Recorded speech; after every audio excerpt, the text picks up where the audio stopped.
What is your full name, and why were you named this? Well, my name is Charles Albert Jones, and I was named after my Uncle Ray Meyer. His name was Albert, and then Charles was my dad's name, so that's where I get the names from. So, and when did they start calling you Charley? Well, that's kind of fell on us. In school, they started calling me Charlie, and they'd spell it one way, I-E one time and E-Y the next time. So, so you go by E-Y now, yeah, though, right. don't you, Charley Jones? That's what I would say.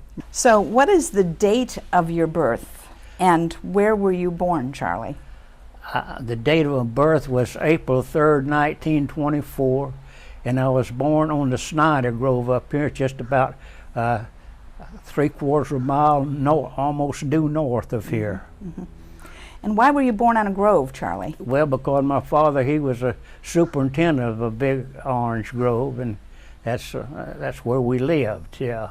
What did it mean to be a superintendent? Well, he hired the people that worked for him, and they ordered all the spray and all the fertilizer and all the necessary things it was to form have a citrus grove that was profitable, you know, and you had to be in charge of how much fertilizer to put on and when to spray the trees and everything. Mm-hmm.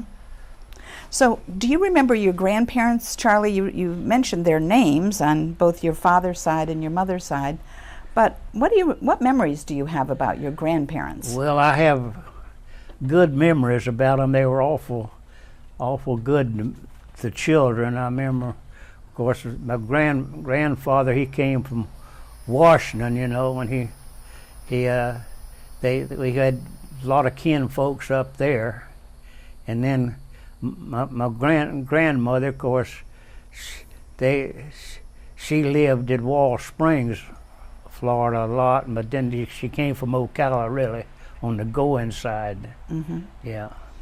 And didn't you tell me that one of your grandparents had a fish camp out toward Curlew and Alternate 19? Yeah, that was my grandfather Jones on the Jones side. He came down from the north, and they gave him a postmaster's job. He was real young, and he came down from the north.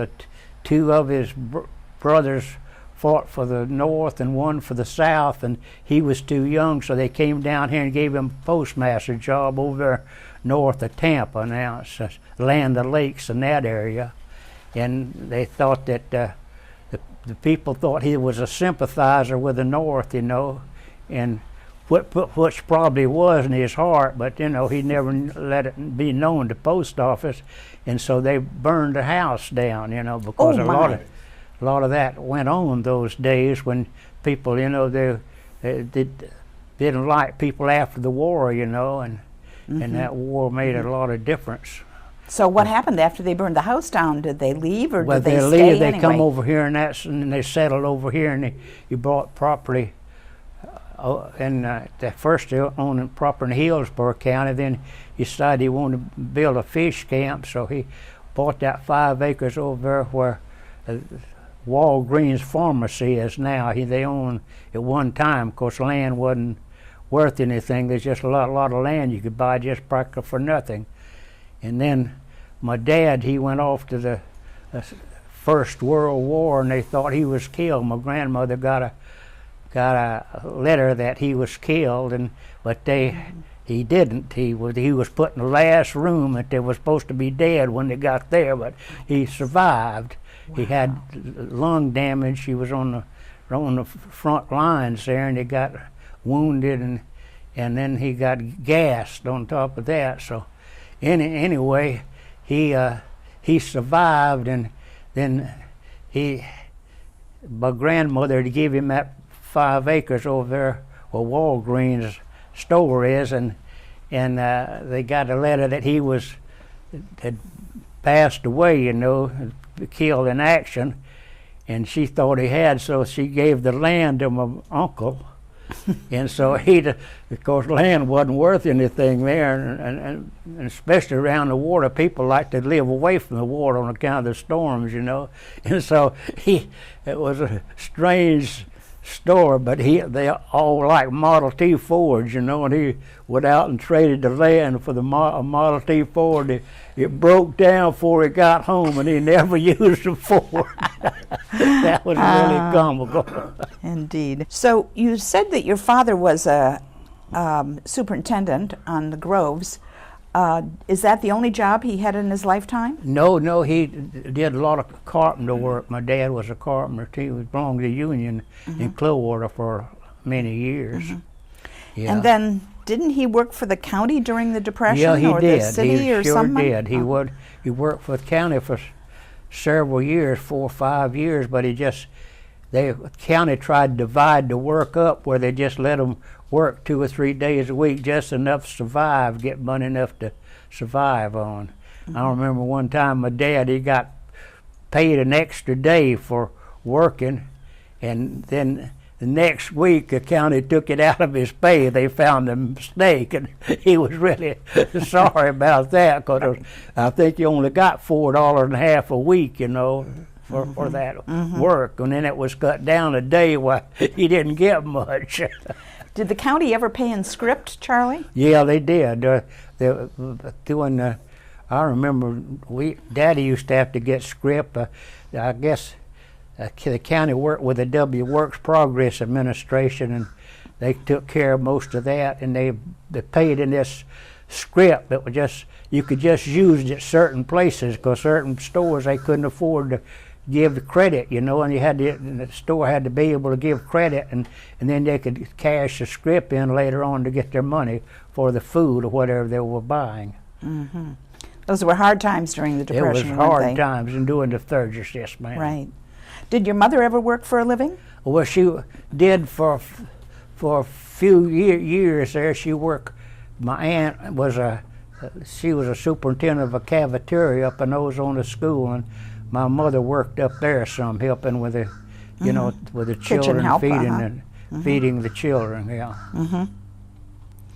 So tell me a little bit about the first home that you remember that you lived in as a child. Well, the first home I remember living in was right there on Curlew Road, right next to the funeral home there, Curlew Hills, and it was right east of that, right the next house adjoining that property.